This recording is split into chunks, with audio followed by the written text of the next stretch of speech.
Hey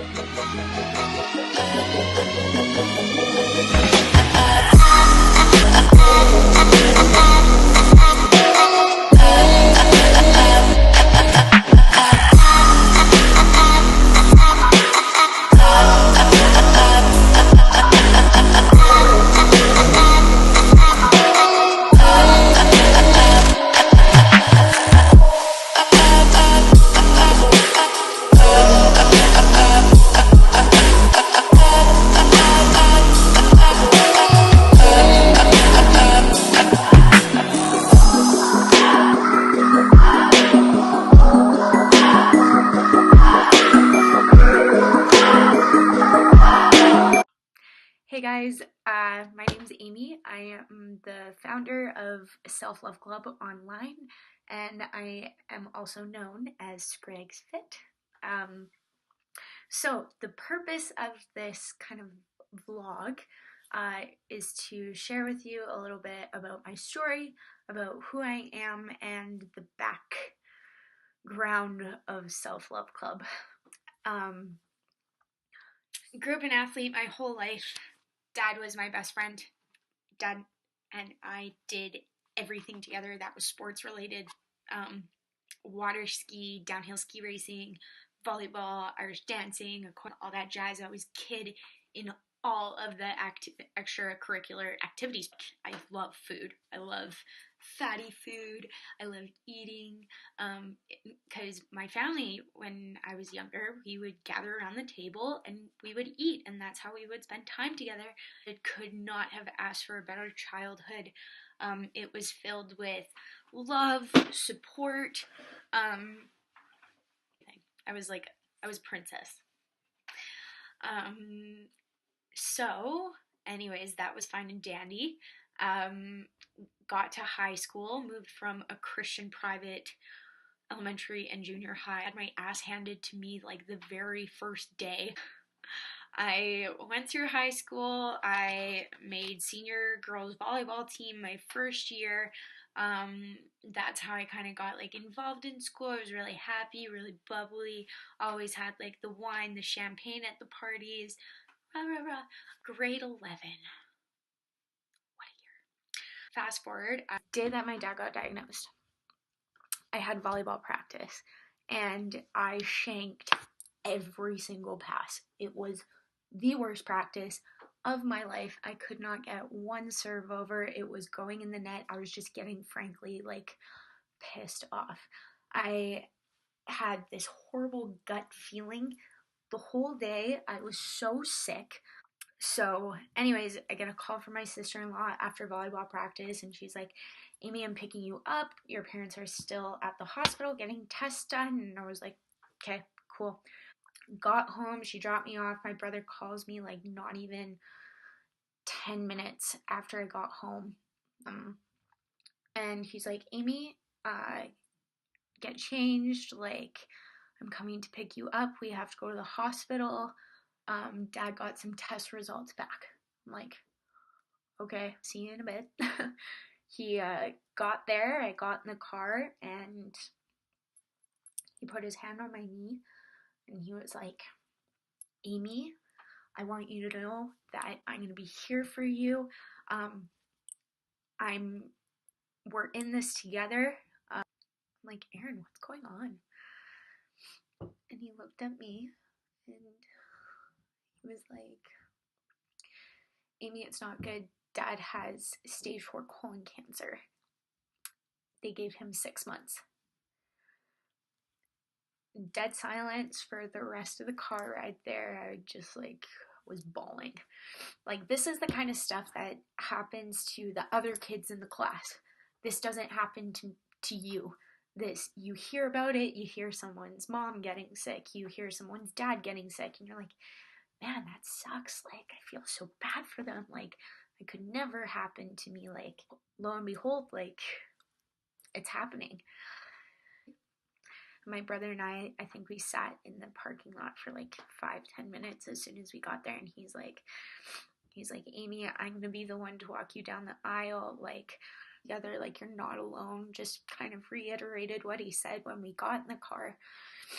And I was like, Aaron, you can't talk like that. Like, he's not dead yet. Like, he's not, like, he's gonna get past this.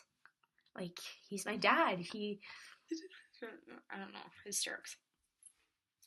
Get out of the car. We walk to the hospital, through the emergency, through the diagnose. I think it's the diagnosis room. I don't know. It felt like everyone was being diagnosed with colon cancer. We get to the front desk. The lady, she's kind of a little bit of an older lady, I remember, and my brother goes up to her and he's like, "Hey, we're Greg's children. Do you know where he is?" And she just looks at him and then looks at me and just grabs both of our hands and is like, "I just don't know why bad things happen to good people." I'm like, shut up. I didn't say that to her, but in my head, that was kind of the point in time where I started to get very cold and very angry and very hurt. That's when it kind of started, and which I didn't know. And so, anyways, we go into the room, and of course, my mom is in there, and she's just hysterically crying, like, sees me, sees my brother, is just like, and then my dad's like sitting in the bed with his business suit on, well, not his jacket, but whatever, and looks up and sees my brother and I, and he looks at my brother, and then he looks at me, and then he looks back at my brother, and I've never seen the man cry before, ever in my life, and you just see this one tear. Just this one tear. And that was a moment for me where I'm like, Daddy, Dad. My mom's like, we're gonna have to sell the house, we're gonna have to sell your business, anyways, like, long story short, like, we got home the next day, and my mom, like, cleared our cupboard, got everything organic. I remember my brother and I, like, mixing onion powders and mushroom powders, and it was weird. Shit got weird. Just, like, not those kind of mushrooms, but just, like, weird herbal stuff. And yeah, just our whole world flipped upside down, like, and I just remember waking up the next morning, and my head felt like it was the size of, like, Saturn, and my eyes were like a marshmallow, like a cotton pad. They were so puffy. I remember going to school, and a guy named Bryson Huseman, God bless you if you're watching this, hi, comes up to me and he's like, "Amy, you look like shit." And I'm just like, my dad. If you would have known me at the time, I don't know if you were ready to laugh at me or ready to, like, cry with me. Who knows? Anyway, something really weird happened to my heart there. Half of it got stone cold and hard, and then the person that I was brought up to be was like, "No, like, I'm strong, whatever God has planned is perfect, like, if it's meant to be, it's meant to be, like, my dad is going to go be with Christ, like, it's not it's not the end," kind of thing. And I had my faith to hold on to, and I'm so blessed to be brought up in a house that encouraged that faith, because without my faith, I wouldn't be here. What I am going to say, though, is I do not have a religion. I have a relationship with a higher power, whichever you see fit. That's how I word it. So yeah. When he got diagnosed, though, that's when we said goodbye to each other. Like I said, I'm very intuitive, and I got that from my father. My father was very wise and very intuitive and very quiet, like, soft spoken. And I'm not. I'm like, I get that from my mom. But yeah, there's wisdom in silence though, and that's what I've learned. And from that day, that was the moment that my dad and I said goodbye to each other. And from that moment on, I just avoided home for the 10 months that he got to be here with us. Man, 10 months. He was given 6. That's crazy. 4 extra months of time. So blessed for that. But anyways, after he passed away, I had this almost like duty that I felt to become something great for him. And I strived to be the very best in anything that I did from that moment on. Didn't matter if it was school, didn't matter if it was work. I got really heavily involved in the gym that year because what else was I going to do to not go home? So my best friend and I started going to the gym. When I didn't have volleyball, we got signed up in a group class every Tuesday, Thursday with, her name's Taylor, and it was like a CrossFit class. So anyways, we would do that every Tuesday, Thursday. I noticed that I started to lose a bunch of weight. I started to love it. And the gym became my escape, and it became my routine. And that summer of grade 12, after graduating, I enrolled in all of the Spartan races. I did the 5K, the 14K, the 21K, went into university that first year. I was like, man, I want to keep this up. I want to compete. And I went to I went to Good Life and didn't know what else to do. Went up to the front desk and I was like, I need a personal trainer. I want to compete and I need to win. And so they introduced me to a beautiful young lady named Roxy Bowden. If you're watching this, Roxy, hi. And anyways, dove right into the training guide there. Had the 6 meals a day, worked out twice a day sometimes. I rented out a second fridge in my res room and like I went balls to the wall. I was dedicated. I was gonna do whatever it took. So went through that year doing that. I like don't know how I passed my first year. I literally took my book during finals, and I just remember like highlighting my whole book and reading it. I'm like, I'm screwed. So anyways, did very well in my first competition, grew an ego the size of Texas, and went into my second year with no break from training, no break from dieting, and just still continued on the path to provincials. And so that kind of lasted until November of my second year, and that's when my craving started. I started getting the munchies. And I got them bad.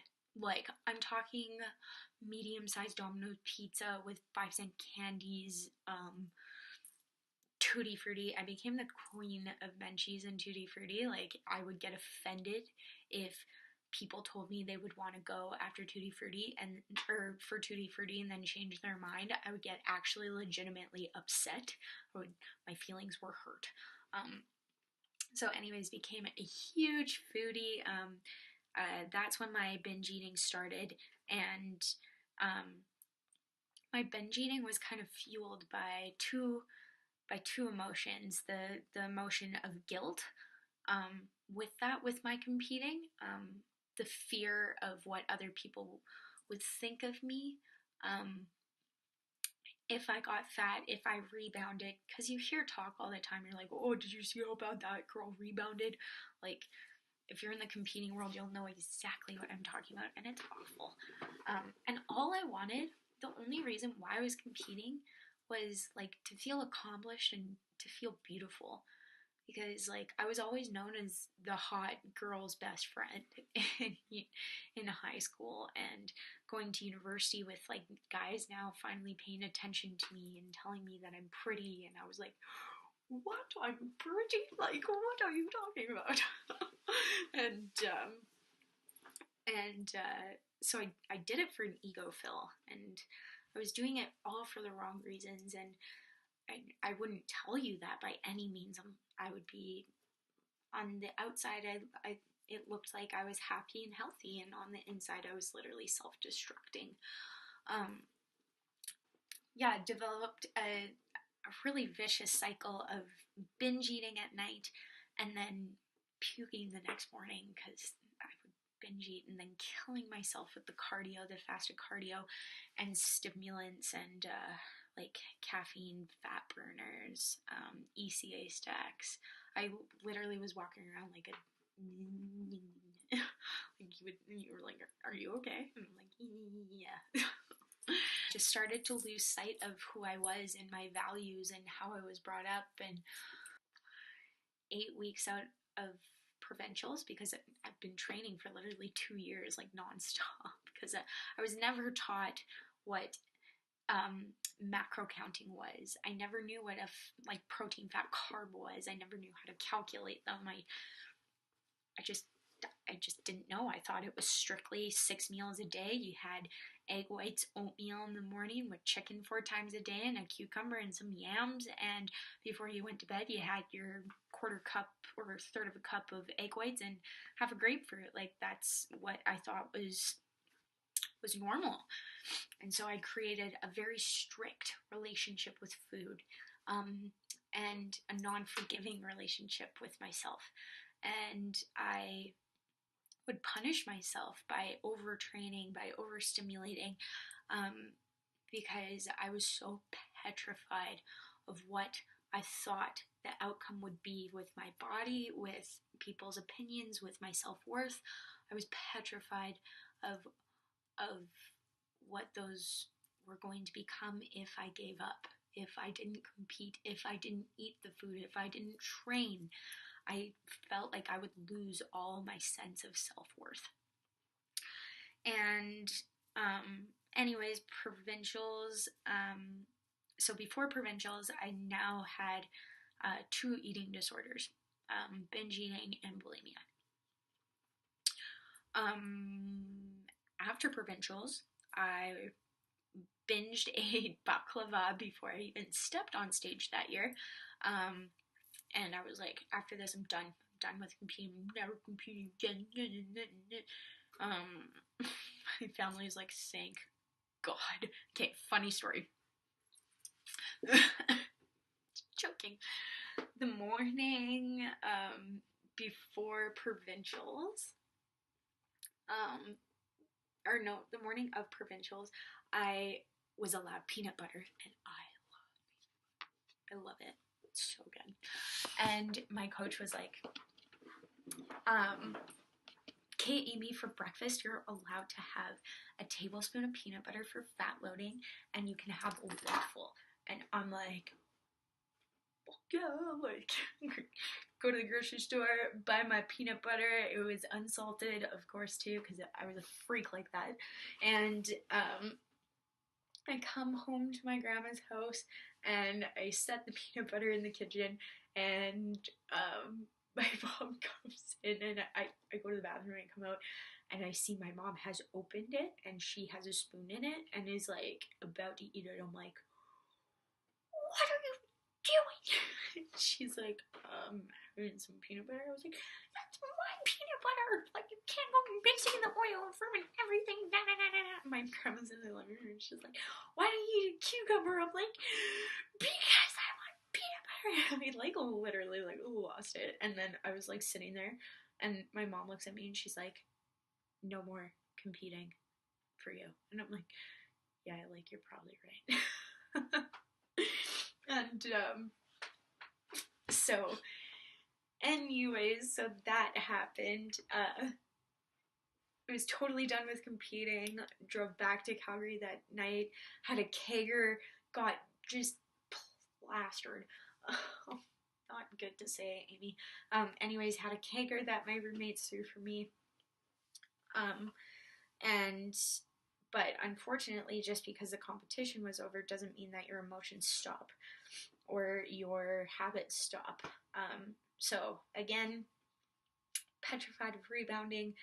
Like, I now have the body that like I've only dreamed about. Like, I'm skinny finally. Like, I I yeah, I had a infatuation with just being skinny, and I thought that competing was the only way that I could get there. And so the cycle just still continued on, but now um, I was I was so convinced that I just got huge, which I didn't. I look back at photos and I'm like, damn girl, like you hot. um, but I thought I was the hugest person that ever walked the earth. So look that up. That is also symptoms of body dysmorphia. So, anyways, develop that. You can rack that on the list as well. And so I sacrificed a lot of relationships at this point with my family, with my friends, with school, with everything. Because my self-worth was so low and, well, actually was non-existent, right? And unfortunately, I was in an environment at the time that kept on feeding that negative energy, kept on feeding um,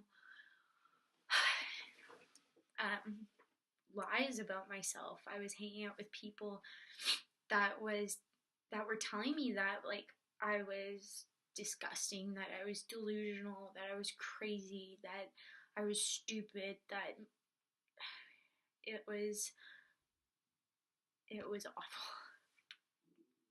Oh, my stomach. Did you hear that? I'm hungry. And yeah, so long story short, continued with that for until my 4th year. And it wasn't until November of last year that I decided enough was enough. Well, not me. I was told. I was reminded about my self-worth.